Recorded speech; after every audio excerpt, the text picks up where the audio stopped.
Dios los bendiga, hermanos. Sean nuevamente bienvenidos a nuestro humilde hogar que estamos usando como templo del Señor. Lo voy a invitar a que nos pongamos todos de pie. Gracias por estar con nosotros, hermanos. Buena sorpresa hoy con nuestra familia reuniéndose con nosotros. Dios me los bendiga mucho a todos. Vamos a inclinar nuestro rostro y vamos a dedicar este culto a nuestro Dios. Señor y Padre, honra, gloria, misericordia y alabanza sigan siendo a ti hoy, Padre Santísimo, por los siglos de los siglos. Gracias te damos, Señor, por habernos permitido a todos estar reunidos hoy en este humilde hogar, Padre, donde las puertas han sido abiertas, Señor, para la predicación de tu evangelio, para la predicación de tu palabra, Padre. Señor, que el único nombre que sea exaltado en esta tarde, en este lugar, el único nombre que sea reconocido, la única palabra que tiene autoridad en esta tarde sea la tuya, Señor. El nombre de tu Hijo Jesucristo. A ese nosotros venimos a alabar hoy, primer domingo de la semana, Señor, primer día de la semana, Señor, que celebramos tu resurrección cada domingo, no un domingo nosotros al año, Padre eterno.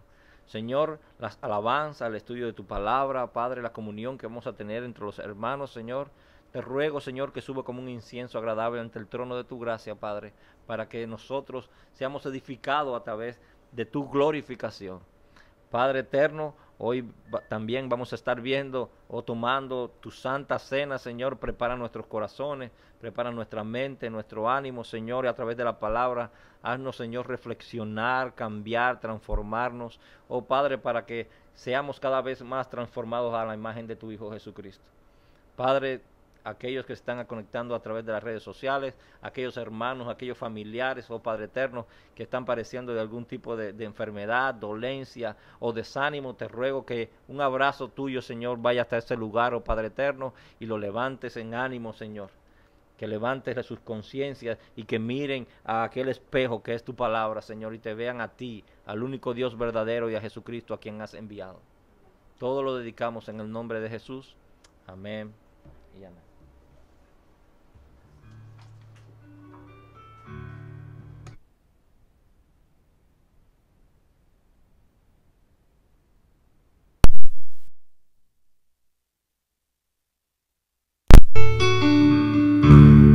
Digno y santo el Cordero inmolado en la cruz.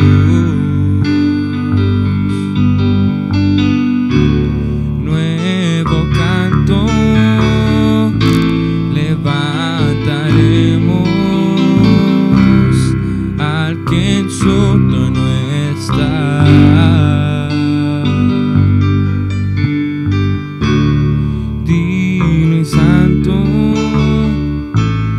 El Cordero inmolado en la cruz. Nuevo canto levantaremos al que en su trono está.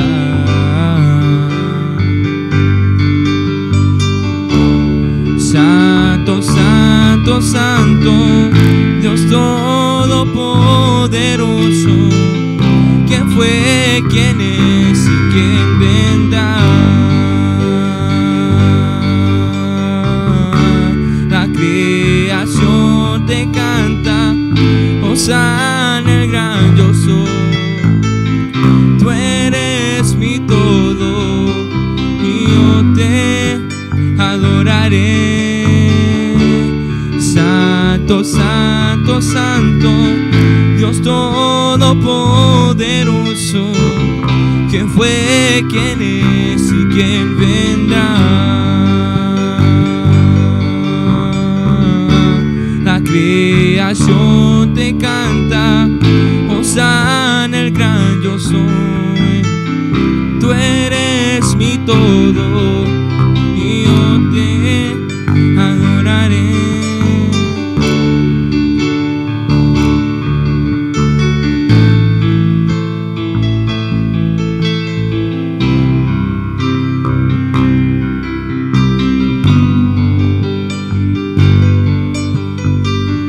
De un arco iris estás vestido, tu voz resuena como los truenos.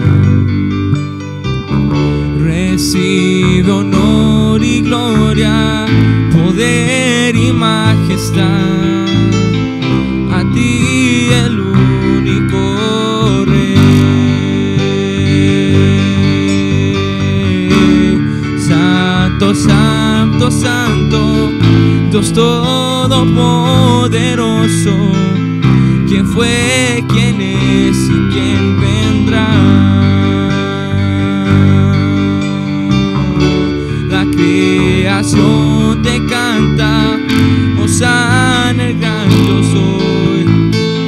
Tú eres mi todo y yo te adoraré. Santo, santo, santo, Dios todopoderoso, ¿quién fue, quién es y quién vendrá? La creación te canta, Hosana el gran yo soy. Tú eres mi todo y yo te adoraré. Tan grandioso, asombroso, con solo decir Jesús. Cristo, tu nombre es grande, fuente inagotable, tu misterio glorioso es. Santo, santo, santo, Dios todopoderoso, ¿quién fue, quién es y quién vendrá? La creación te canta, Hosana el gran yo soy. Tú eres mi todo y yo te adoraré.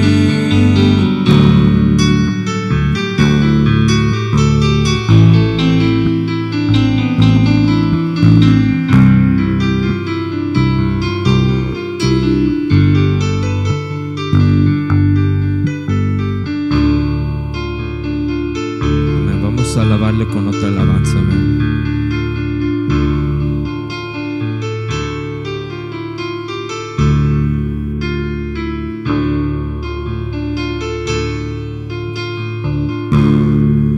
Y en la cruz del Calvario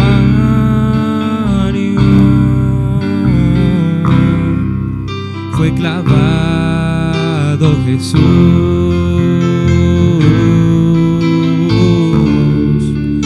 y todos mis pecados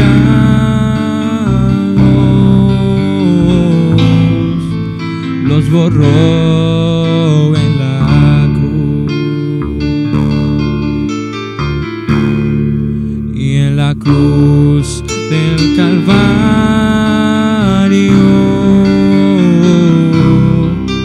fue clavado Jesús,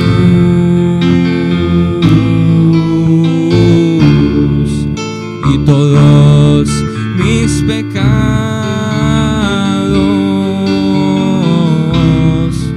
los borró en la cruz. Y el sacrificio que Jesús hizo en la cruz por ti, por mí, y es prueba de su amor que hoy podemos obtener. Y el sacrificio que Jesús hizo en la cruz por ti, por mí, y es prueba de su amor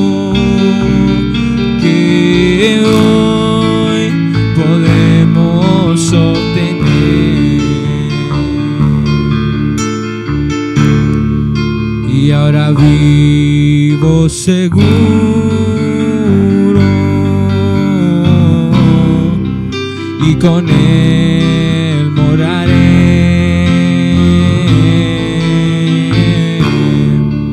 Viviré para Cristo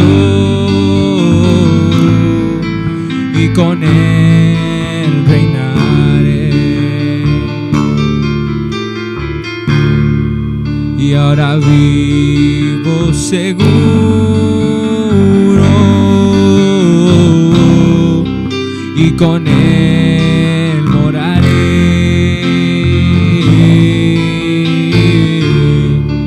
Viviré para Cristo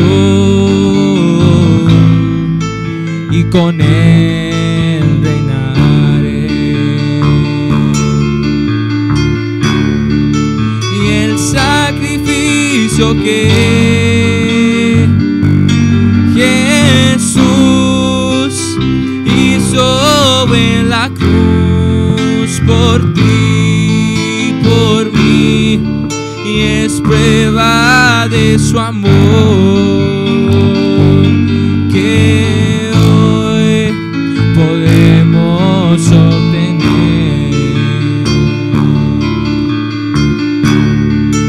Y el sacrificio que Jesús hizo en la cruz por ti, por mí, y es prueba de su amor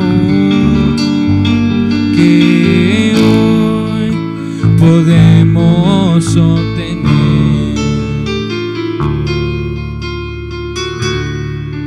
Y el sacrificio que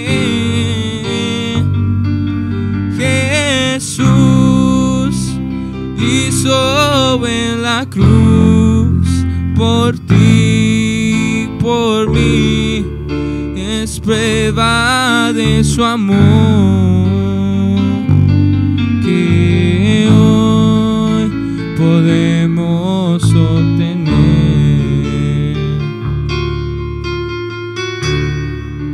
Y el sacrificio que Jesús hizo en la cruz por ti, por mí, es prueba de su amor que hoy podemos obtener.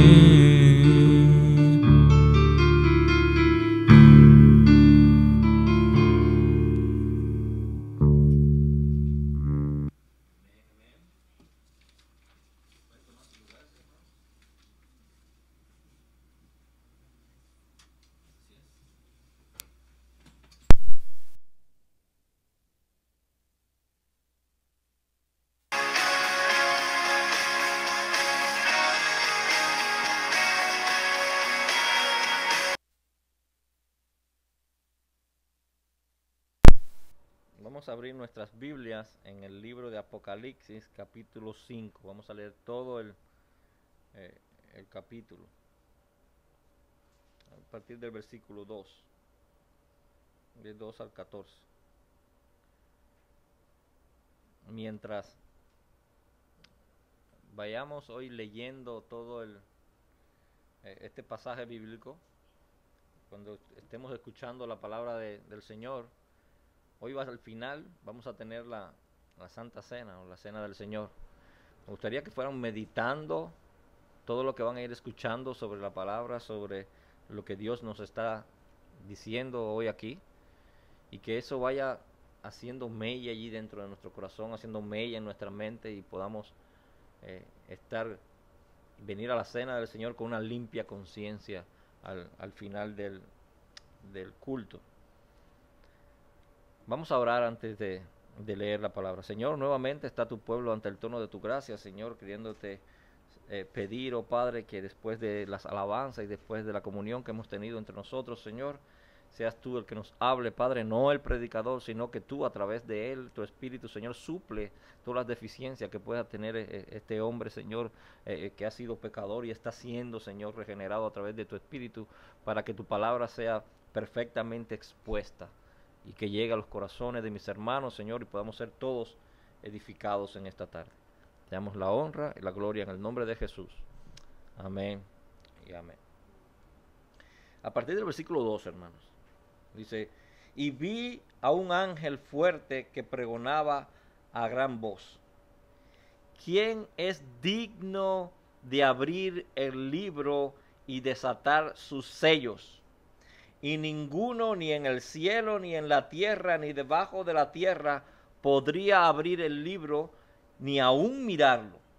Y lloraba yo mucho, porque no se había hallado a ninguno digno de abrir el libro, ni de leerlo, ni de mirarlo. Y uno de los ancianos me dijo: no llores, he aquí que el león de la tribu de Judá, la raíz de David, ha venido para abrir el libro y desatar sus 7 sellos. Y miré y vi que en medio del trono y de los 4 seres vivientes y en medio de los ancianos estaba en pie un cordero como inmolado, que tenía 7 cuernos y 7 ojos, los cuales son los 7 espíritus de Dios enviados por toda la tierra. Y vino y tomó el libro de la mano derecha del que estaba sentado en el trono. Y cuando hubo tomado el libro, los 4 seres vivientes y los 24 ancianos se postraron delante del Cordero. Todos tenían arpas y copas de oro llenas de incienso, que son las oraciones de los santos. Y cantaban un nuevo cántico, diciendo: digno eres de tomar el libro y de abrir sus sellos, porque tú fuiste inmolado, y con tu sangre nos has redimido para Dios de todo linaje, lengua, pueblo y nación, y nos has hecho para nuestro Dios reyes y sacerdotes, y reinaremos sobre la tierra. Y miré y oí la voz de muchos ángeles alrededor del trono, y de los seres vivientes y de los ancianos, y su número era millones de millones, que decían a gran voz: el Cordero que fue inmolado es digno de tomar el poder, las riquezas, la sabiduría, la fortaleza, la honra, la gloria y la alabanza. Y a todo lo creado que está en el cielo y sobre la tierra, y debajo de la tierra y en el mar, y a todas las cosas que en ellos hay, oís decir: el que está sentado en el trono y al Cordero sea la alabanza, la honra, la gloria y el poder por los siglos de los siglos. Y los 4 seres vivientes decían: amén. Y los 24 ancianos se postraron sobre sus rostros y adoraron al que vive por los siglos de los siglos. Hermano, yo quiero confesarle algo en esta tarde, y es que a través del estudio de estos textos bíblicos, aquí en el libro de Apocalipsis, ha cambiado dramáticamente la forma de yo ver a nuestro Señor y Salvador Jesucristo, de ver su señorío, de ver su majestad, de ver su poder, de ver su persona. Quizás algunos de ustedes, durante mucho tiempo, como yo también lo hice, tenemos la imagen de cuando Cristo vino en humillación, y lo que más se nos ha quedado grabado es la última semana de su ministerio terrenal, o el último día de su ministerio terrenal allá en la cruz, que lo estaban golpeando. O quizás algunos tienen en su mente cuando él nació allí en aquel establo rodeado de animales. Los más optimistas lo ven todavía sanando, haciendo milagros, conversando, allá caminando con sus discípulos, predicando. Lo que no podemos verlo, hermano, es como están en los cuadros, las pinturas ahora que vemos hoy en día, que lo presentan como un ser inofensivo, flotando en el aire con una aureola en su cabeza. No de esa manera. Es mi oración, es mi deseo en esta tarde, que ustedes puedan verlo como Jesucristo es ahora, en estos momentos, como Él es ahora, a través de su palabra, a través de las Escrituras. Solo así nosotros podemos comprender cómo este libro pudo servir de aliento, de consuelo para aquellos hermanos que a través de toda la historia de la iglesia han sido perseguidos y atribulados. Solo así nosotros podemos comprender cómo este libro puede servir de ánimo para aquellos que están a punto de dejar este cuerpo mortal e ir hacia la eternidad. ¿Cómo puede servirle de ánimo? Solo si vemos a Cristo como Él es hoy. Hoy, cómo está hoy. El tema que nosotros vamos a tratar hoy, que vamos a ver hoy, es la pregunta que veíamos en el texto bíblico, en el pasaje bíblico que leíamos. Hay una pregunta allí que dice, ¿quién es digno de abrir el libro y desatar sus sellos? Esa es la pregunta que compete a todo el mensaje allí en aquel libro. Y si recuerda, la semana pasada veíamos que Juan nos estaba narrando una visión que él tuvo cuando él fue al cielo. Se le abrió una ventana en el cielo, él fue al cielo y vio allí una visión. Y nosotros decíamos que el contenido central en ese capítulo 4 que vimos la semana pasada era el trono y el que está sentado en el trono. Y como los 24 ancianos que allí se mencionan y los 4 seres vivientes, lo que hacían era darle honra, gloria, alabanza y majestad a Dios, que es el que está sentado allí en el trono. Eso es lo que estaban haciendo. Ese capítulo termina en el versículo 9, de 9 al 11, diciendo, y cada vez que los seres vivientes dan honra, gloria y acciones de gracia al que está sentado en el trono, al que vive por los siglos de los siglos, los 24 ancianos se postran delante del que está sentado en el trono, que es Dios, y adoran al que vive por los siglos de los siglos, que es Dios, y echan sus coronas delante del trono diciendo, digno eres, Señor y Dios nuestro, de recibir la gloria, el honor y el poder, porque tú creaste todas las cosas y por tu voluntad existen y fueron creadas. Esas alabanzas eran a Dios que estaba sentado allí en el trono. Hoy veremos el capítulo 5. Este capítulo, hermano, es de gran importancia, de suma importancia, porque dependiendo la comprensión de este capítulo 5, podremos entender, hermano, todo el resto del libro de Apocalipsis completo, dependiendo del entendimiento que tengamos del capítulo 5. Es como, a manera de analogía, ¿cierto? Como si Juan, el apóstol Juan, cuando fue al cielo, hubiera llevado uno de esos celulares inteligentes que tenemos ahora, y él hubiera grabado o le tiró fotos a la visión que él estaba teniendo. Y entonces más adelante él comienza a abrir la pantalla, hacerle zoom a la pantalla y ver allí detalles que él no pudo ver cuando vio la visión en sentido general. Más o menos se hacía algo parecido. No sé si a usted le ha pasado que ha tirado una foto y después quiere ver cómo salió usted. Se le tiró al grupo y usted quiere ver cómo salió usted y le hace zoom.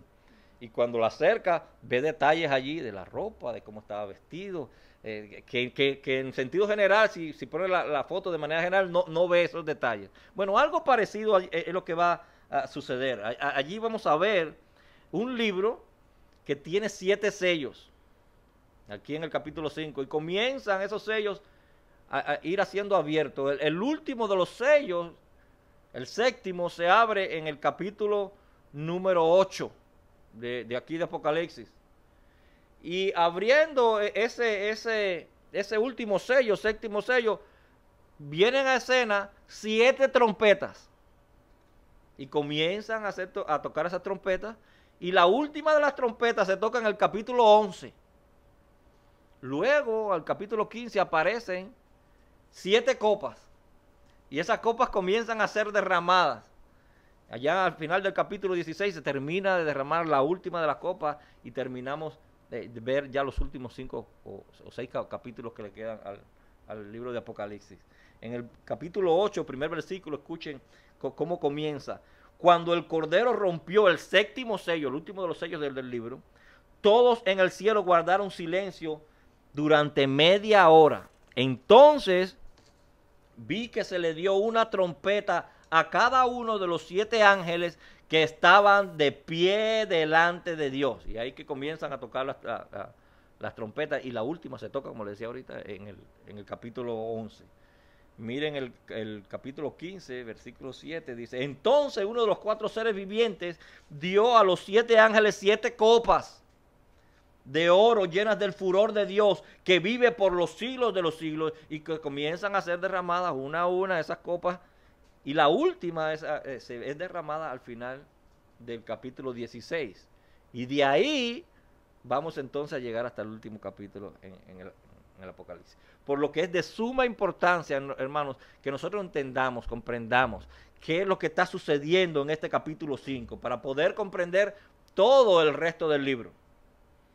Lo dividí simplemente en 3 encabezados para que fuera sencillo, bajo la sombrilla de la pregunta que hicimos al principio. Esa es la pregunta: ¿quién es digno de abrir el libro y desatar sus sellos? El primer encabezado lo nombramos el libro con 7 sellos, es el primero. Y el tercero, todo el universo adora al Cordero. O sea, el primero y el tercero, lo voy a dejar a propósito, el del medio en incógnita, para cuando lleguemos allí se los menciono. Ok, Juan hace como una ampliación de la visión que le estaba teniendo, la ampliación que le mencionaba en el teléfono, y se percata de un detalle que no nos narra en el capítulo pasado, en el capítulo 4. Él dice, versículo 1, y vi en la mano derecha del que estaba sentado en el trono un libro escrito por dentro y por fuera, sellado con 7 sellos. Él dice, cuando él hizo la ampliación, esto no lo había dicho en el capítulo pasado, simplemente narró lo del trono, el que estaba sentado en él, lo que rodeaba el trono, pero no se lo había narrado esto. Él hace como el zoom al teléfono, en la manera de analogía, y ve en la mano del que estaba sentado en el trono, que ya habíamos dicho que es Dios, un libro sellado con 7 sellos. Ya habíamos dicho que es Dios el que está sentado allí. La mano derecha de Dios, hermano, muestra honor, muestra seguridad, muestra poder, muestra autoridad, protección, salvación, sirve como fuerza, como fuente de fuerza, simboliza la victoria. Todo eso está escrito aquí en la palabra de Dios. Solamente en los libros de los Salmos está 100 veces esta referencia a la diestra, a la mano derecha de Dios. Simplemente le voy a mencionar algunos, no voy a mencionar los 100. En el Salmo 89 dice, tú tienes un brazo fuerte, tu mano es poderosa, tu diestra es exaltada. El 63, a ti se aferra mi alma, tu diestra, tu derecha me sostiene. El 20, ahora sé que el Señor salva a su ungido, le responderá desde su santo cielo con la potencia salvadora de su mano derecha, de su diestra. El 98, su diestra y su santo brazo le han dado la victoria. Es tan poderosa su mano derecha, la mano derecha diestra de Dios, que Él jura por su mano, Dios. En Isaías capítulo 62, versículo 8, dice, el Señor ha jurado por su diestra y por su fuerte brazo. Dios jura por su mano derecha, por la autoridad que tiene esa mano. En el capítulo 41 dice Isaías, no temas porque yo estoy contigo, no te desalientes porque yo soy tu Dios, te fortaleceré, ciertamente te ayudaré, sí, te sostendré con la diestra de mi justicia. Él trae justicia con su mano derecha. Moisés dice esto allá en Éxodo capítulo 15, versículo 6. Tu diestra, oh Señor, es majestuosa en poder, tu diestra, oh Señor, destroza al enemigo. Ella nos defiende, acaba con sus enemigos con su mano derecha. En la diestra de Dios está sentado Cristo. En la diestra del Padre está sentado nuestro Señor Jesucristo. Ese Hebreos capítulo 1, versículo 3. Que después de llevar a cabo la purificación de nuestros pecados, hablando de Cristo, después de llevar a cabo la purificación de tus pecados y los míos, se sentó a la diestra de la majestad en las alturas. En la derecha de Dios, de allí depende tu seguridad de tu salvación, nuestra seguridad de la salvación. Dice Jesucristo, el mismo Jesús hablando en el capítulo 10 del Evangelio de Juan, a partir del versículo 27, dice, mis ovejas oyen mi voz y yo las conozco y ellas me siguen y yo les doy vida eterna y jamás perecerán y nadie las arrebatará de mi mano. Jesús hablando, nadie las va a arrebatar de mi mano. mi Padre que me las dio es mayor que todo, es más grande que todo, y nadie la puede arrebatar de la mano de mi Padre. Y de allí depende tu salvación y la mía. Depende totalmente de Dios, no de ti, no de mí, no de nuestras obras, no de nuestra capacidad, sino que estamos en la diestra y mano derecha de nuestro Dios. Y nos dice Juan que en esa poderosa mano derecha de Dios tiene un libro escrito por dentro y por fuera. En el trono sentado, ¿tienen la imagen? Dios sentado con ese libro que tiene 7 sellos.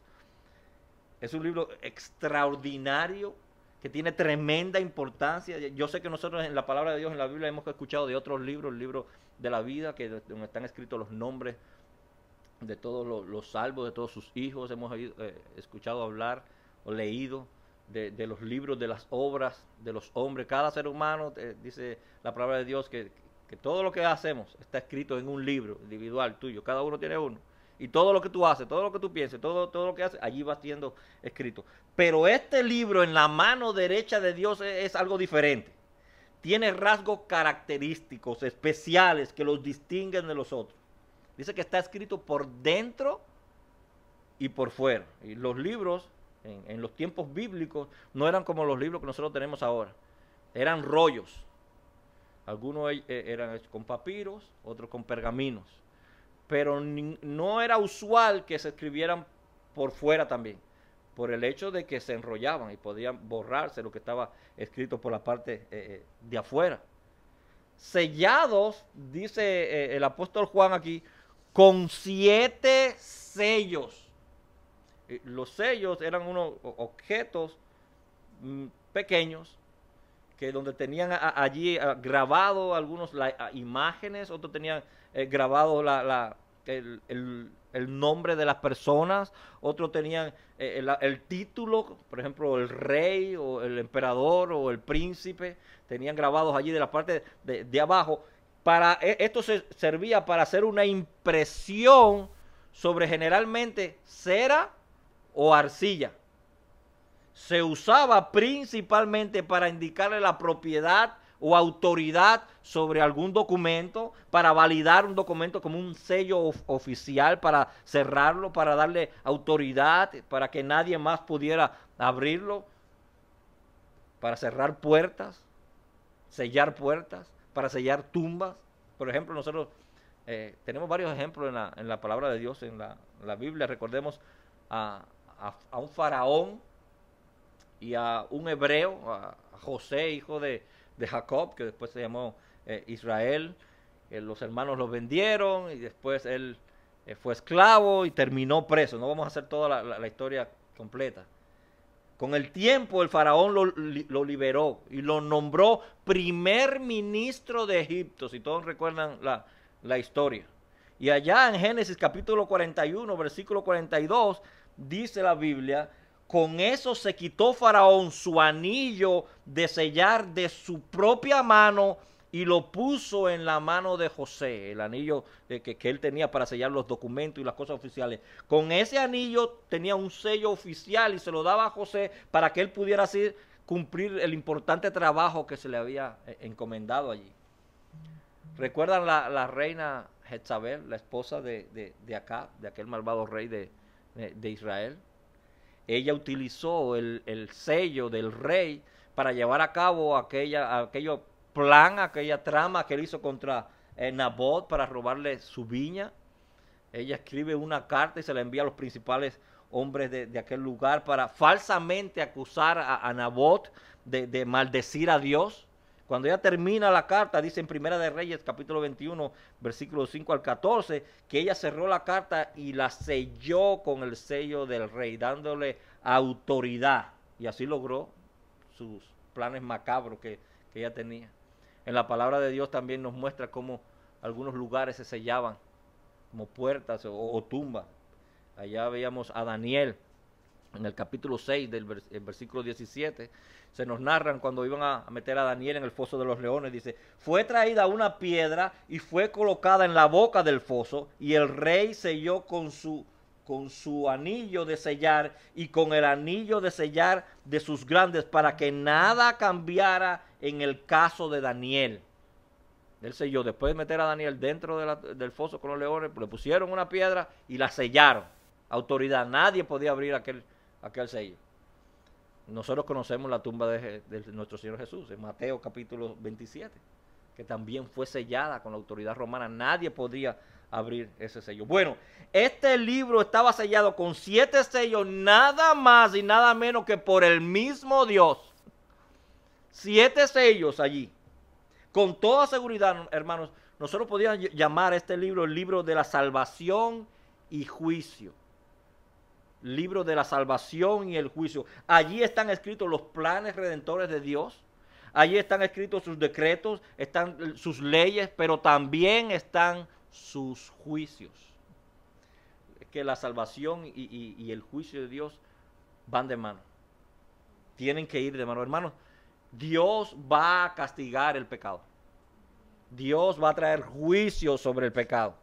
De hecho, muchas personas sienten cuando ves que se cometen injusticia y le reclaman a Dios. ¿Por qué no ha venido Dios? ¿Por qué Dios no hace justicia sobre esto o sobre aquello?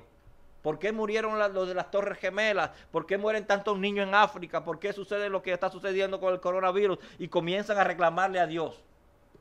Como el profeta Habacuc. El profeta Habacuc estaba viendo todo aquello que estaba sucediendo en Israel. Y en el capítulo 1, en versículo 2 dice: ¿hasta cuándo, oh Jehová, clamaré y no oirás? Daré voces a ti a causa de la violencia y no salvarás. Más adelante en ese mismo capítulo 1 dice: porque ves a los menospreciadores y callas cuando destruye el impío al más justo que él, y haces que sean los hombres como los peces del mar, como reptiles que no tienen quien los gobierne. Él está quejándose delante de Dios cuando está viendo toda la maldad que hay en Israel. En el capítulo 2 Dios le responde, y dentro de muchos juicios que allí se encuentran, Dios le dice: mas el justo por la fe vivirá. Hay juicios en el capítulo 2 y también hay bendición, hay salvación. Dice: el justo por la fe vivirá, pero el que no es justo iba a sufrir algunas de las juicios que Dios allí trajo.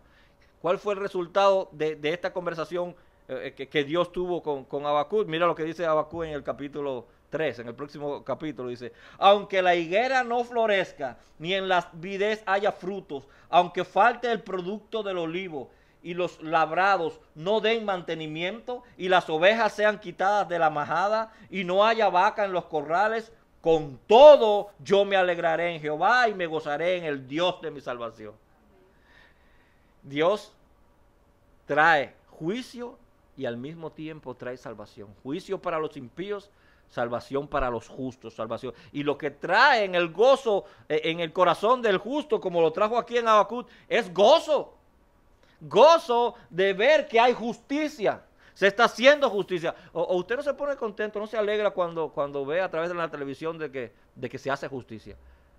Hace poco se vio a alguien, una muchacha que apareció su cuerpo en un lugar por allá cerca, Valley, y andan buscando ya tienen al sospechoso, no lo habían agarrado, la última información que tuve. Cuando lo agarre y lo condenen a la cárcel, a los años que vaya a estar allí, tú y yo vamos a decir: bien hecho, se hizo justicia. Cuando vemos a un impío que está maltratando a un niño y lo llamamos a la policía y va a la cárcel, nosotros: bien hecho, porque la justicia está allí dentro de nuestro corazón, porque nosotros fuimos hechos a la imagen del Dios Todopoderoso. Podemos estar seguros, hermano, que Dios va a traer justicia y va a castigar el pecado. Dice en Romanos capítulo 1, versículo 18: porque la ira de Dios se revela desde el cielo contra toda impiedad e injusticia de los hombres que detienen con injusticia la verdad. No termina allí, porque ya en el capítulo 2, de ahí mismo de Romanos, a partir del versículo 5, él dice: pero por tu dureza y por tu corazón no arrepentido. Aquí vamos a ver las dos partes. Y por tu dureza y tu corazón no arrepentido, atesoras para ti mismo la ira para el día de la ira y la revelación del justo juicio de Dios, el cual, aquí están las dos partes, pagará a cada uno conforme a sus obras. Vida eterna a los que perseverando en bien hacer buscan gloria y honra e inmortalidad, esos son los justos, pero ira y enojo a los que son contenciosos y no obedecen la verdad, sino que obedecen la injusticia. Aquí vemos la comparación.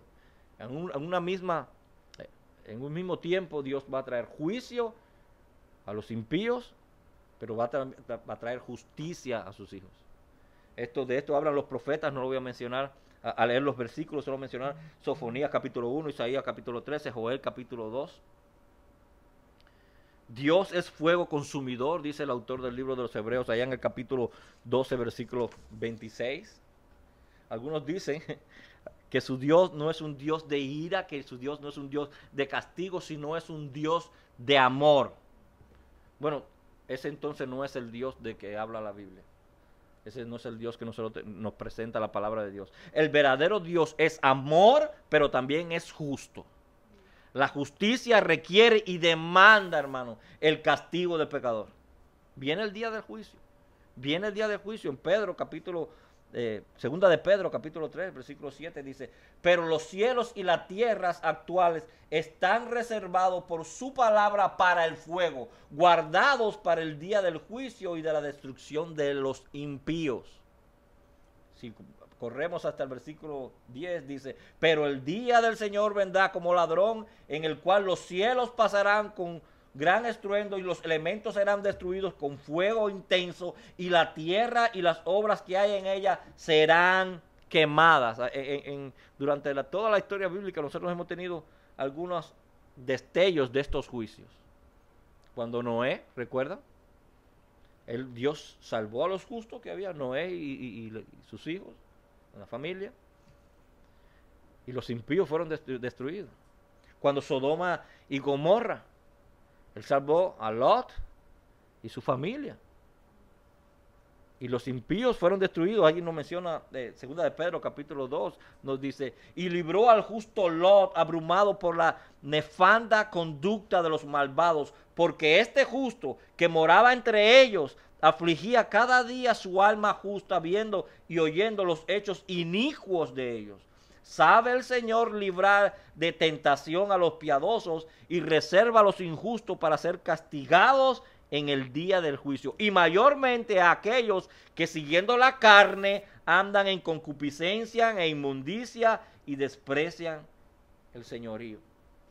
¿Recuerdan cuando iba el pueblo de Dios por todo el Israel, por el desierto, con Moisés, y comenzaron a quejarse, y Dios permitió que una serpiente comenzaran a morder a algunos y morían? Tuvieron que mirar todas las serpientes de bronce que el Señor mandó a hacer. Se salvaron algunos, otros sufrieron castigo. Dios es amor, sí, nosotros entendemos que Dios es amor, pero también es justo. Él es amor, pero es justo. Por su amor no quiere condenarnos, porque Él no ama, pero por su justicia tiene que hacerlo. No puede pasar por encima ninguna de las dos, porque ambas son parte de la naturaleza de Dios, tanto el amor como la justicia. ¿Y qué hace Dios? Él crea un plan que satisface las dos partes. Es el plan de salvación. Es Jesucristo. El que cree en Él es justificado, una parte. El que no es condenado, simple. Hay justicia y hay amor. Y como Juan era un buen judío, buen israelita, él debió acordarse de que el profeta Ezequiel habló de un libro que tenía características similares a esta que él vio allá en esta visión. Ezequiel capítulo 2, versículo 9, dice: entonces miré y he aquí una mano estaba extendida hacia mí, y en ella había un libro en rollo. Él lo desenrolló delante de mí, y estaba escrito por delante y por detrás, y en él estaban escritas lamentaciones, gemidos y ayes.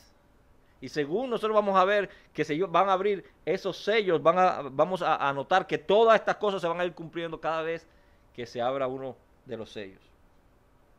Por eso es que es la pregunta del ángel. ¿Ven la importancia del libro, hermanos? Por eso es que el ángel viene y dice, ¿quién es digno de abrir el libro y desatar sus sellos? En el versículo 2 dice, y vi un ángel fuerte que pregonaba a gran voz, ¿quién es digno de abrir el libro y desatar sus sellos? Y ninguno, dice, ni en el cielo, ni en la tierra, ni debajo de la tierra podría abrir el libro, ni aún mirarlo. Dice, ni en el cielo, ni ninguna de las criaturas que estaban allí, querubines, serafines, nadie. Ni sobre la tierra había ningún hombre, ni debajo de la tierra, ni de los muertos. Dice, nadie era digno de abrir ese libro. Y dice Juan, y yo lloraba mucho porque no se había hallado a ninguno digno de abrir el libro, ni de leerlo, ni de mirarlo, ni aún mirarlo podían. Nadie, ni en el cielo, ni en la tierra, ni debajo de la tierra. La razón por la que lloraba el apóstol Juan era porque si el libro no se abría, hermano, no se podía cumplir toda la obra redentora. Los impíos seguirían con sus iniquidades, no habría juicio final, no habrían las bodas del Cordero, no serían realizadas, no habría cielos nuevos y tierra nueva, no habría esperanza. Y esto da paso entonces a nuestro segundo encabezado, el que no le había dicho. El Cordero de la tribu de Judá es el único digno. El Cordero de la tribu de Judá es el único digno. Versículo 5. Y uno de los ancianos me dijo, no llores, le dice a Juan. He aquí que el león de la tribu de Judá, la raíz de David, ha vencido para abrir el libro y desatar sus 7 sellos. Hermanos, el Cordero inmolado es el único digno de abrir el libro y los 7 sellos. Juan volvió a agrandar su celular. Vamos a pensar que tenía el celular, ¿verdad? Y volvió a hacerle zoom para mirar. Y dice que allí había visto en el capítulo algo, y vi algo que no había visto en el capítulo pasado, dice en el versículo 6. Y miré y vi que en medio del trono, primero había visto el libro y no había visto nada más, pero después volvió a hacerle zoom y vio que en el medio del trono y de los 4 seres vivientes, en medio de los ancianos, estaba en pie un cordero como inmolado. Ahora él ve un cordero que tenía 7 cuernos y 7 ojos, los cuales son los 7 espíritus de Dios enviados por toda la tierra. Y vino ese cordero y tomó el libro de la mano derecha del que estaba sentado en el trono, de la mano de Dios. El cordero que fue inmolado es el único digno de abrir el libro y los 7 sellos. Vamos a ir, si me ayudan, a ir al libro, el Evangelio del apóstol Juan, capítulo 14, para allí ver algo que dejamos a medias la semana pasada. Decíamos la semana pasada que el Señor Jesús le estaba hablando a sus discípulos y le había dicho que Él se iba y ellos no iban a poder ir a donde Él iba, que iban a ir después. En esas mismas horas Él le había dicho a Pedro que Pedro lo iba a negar 3 veces. Le había dicho a los discípulos que uno de ellos lo iba a negar, lo iba a traicionar. Y los discípulos estaban tristes. Y Jesús los consuela con esta doctrina del cielo. Jesús le dice, no se turbe vuestro corazón, creéis en Dios, creed también en mí. En la casa de mi Padre muchas moradas hay. Si así no fuera, yo os lo hubiera dicho. Voy pues a preparar lugar para vosotros, y si me fuere a preparar lugar, vendré otra vez y os tomaré a mí mismo, para que donde yo estoy, vosotros también estéis. Él dice, voy pues a preparar lugar para vosotros. Ya le había dicho que en la casa de su Padre había muchas moradas, y ahora le está diciendo que Él va a preparar lugar para ellos. Podríamos preguntarnos que estaban medio regadas las moradas en el cielo, que Jesús tenía que ir a prepararlas, o de qué es lo que está hablando nuestro Señor Jesús aquí. Que Él tiene que ir a preparar lugar para ellos en unas moradas que ya están hechas desde antes de la fundación del mundo, dice Jesús. Bueno, podemos encontrar algunas pistas en el libro de Hebreos, capítulo 6, a partir del versículo 19, dice, lo cual tenemos como segura y firme ancla del alma. Está hablando del sacerdocio de Cristo y que penetra hasta dentro del velo, donde Jesús entró por nosotros como precursor. Dice que Jesús entró delante de Dios primero, delante de nosotros, como el primero que llegó, como precursor, hecho sumo sacerdote para siempre, según el orden de Melquisedec. ¿Qué es lo que hace un sumo sacerdote? Los sumos sacerdotes llevaban la ofrenda ante el trono de Dios y entraban una sola vez al año al lugar santísimo, ¿recuerdan? Y él nos está diciendo aquí que Jesús es nuestro sumo sacerdote, por lo tanto, él entró primero a la presencia de Dios y allí le llevó su ofrenda. La ofrenda por ti, la ofrenda por mí, la ofrenda por todos los que creen en él.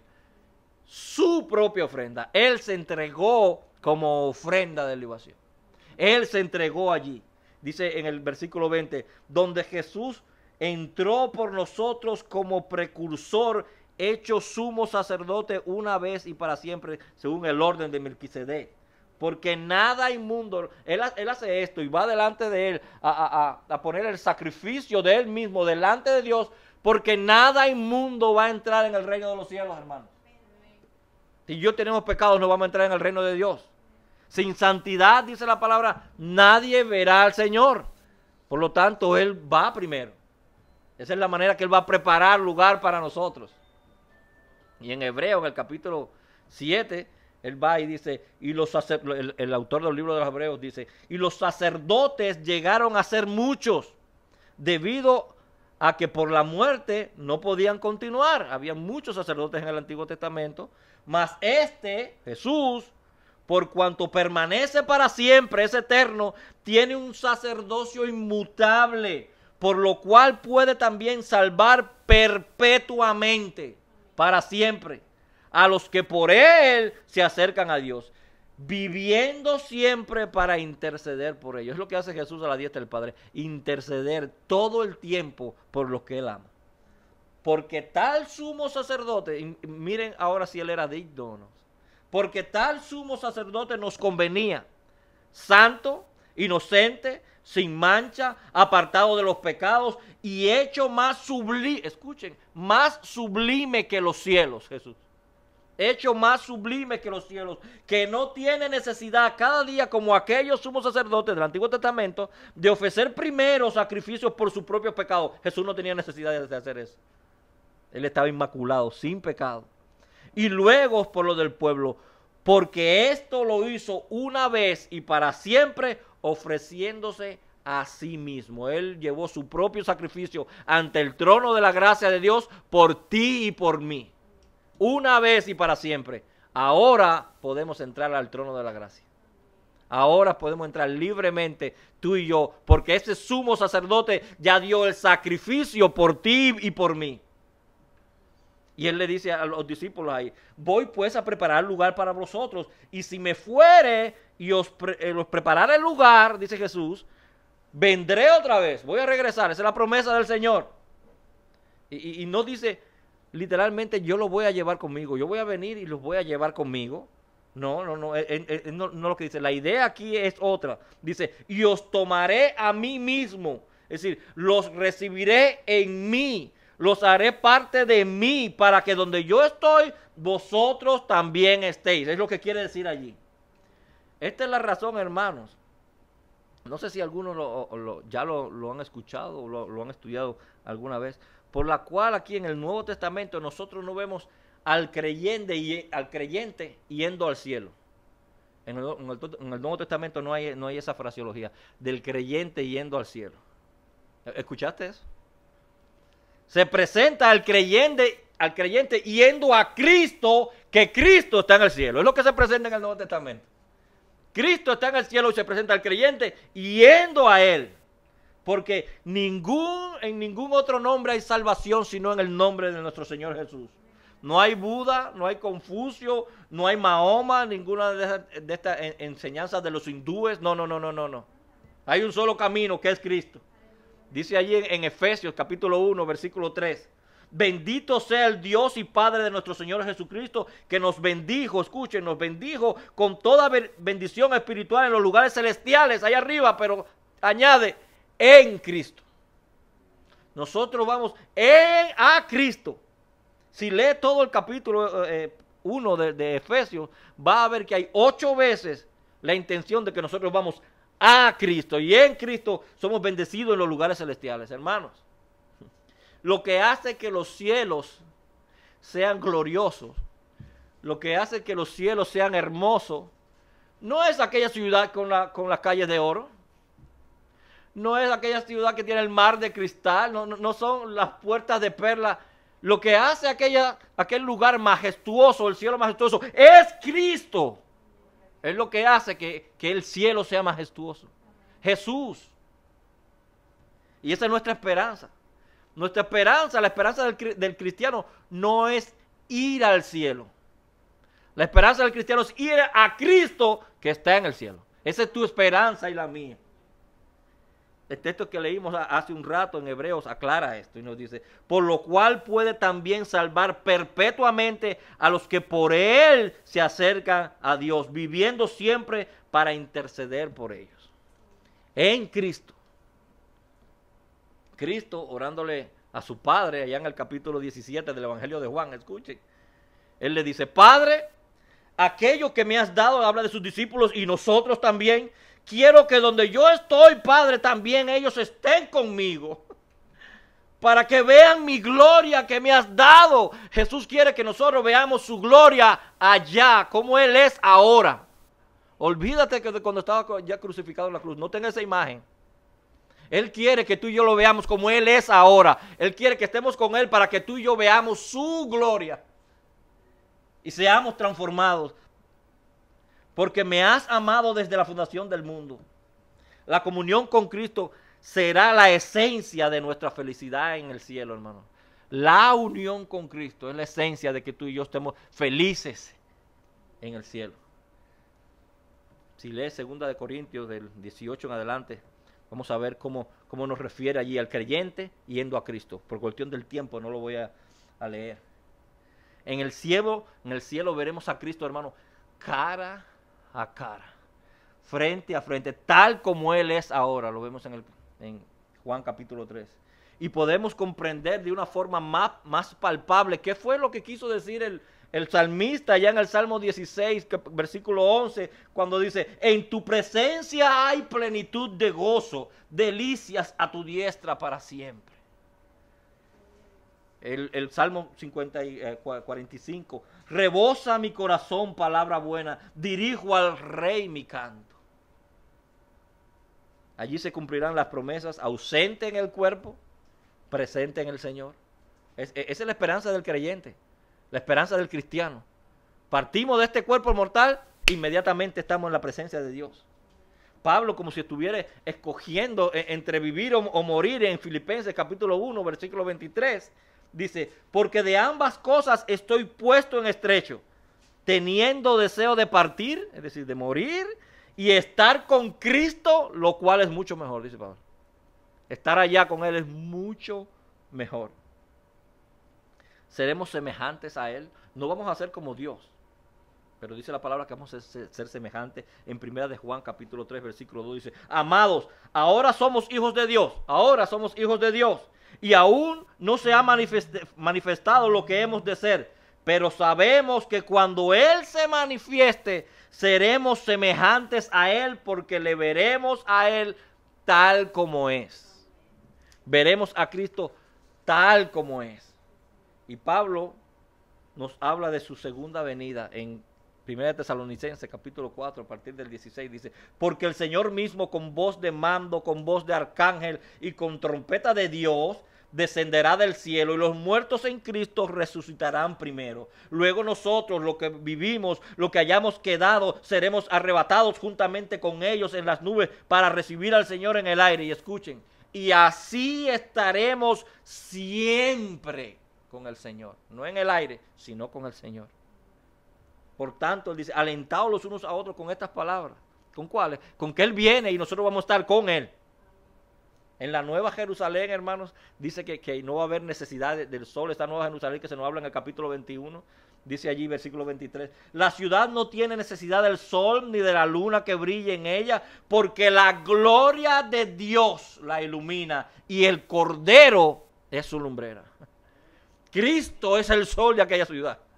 No va a hacer falta sol, ni luna, ni estrella, ni nada de eso. Él ilumina. Cristo es el cielo en el cielo para el creyente. Dice, te puedes imaginarnos el contraste que hace Pablo aquí. Dice primero que el ángel le dice, el león de la tribu de Judá ha vencido. Y después en el otro versículo lo ves como un cordero inmolado. Y no es del león. Nosotros esperaríamos que los impíos huyeran del león, de la ira del león. ¿Cierto? Pero no es de la ira del león que huyen los impíos. Dice el capítulo 6, en el versículo 16. Y decían a los montes, los impíos y a las peñas, caed sobre nosotros y escondednos del rostro de aquel que está sentado en el trono, que vimos en el capítulo pasado, y de la ira del Cordero. De eso ellos temen. Porque el gran día de su ira, de la ira del Cordero, ha llegado, y ¿quién podrá sostenerse en pie?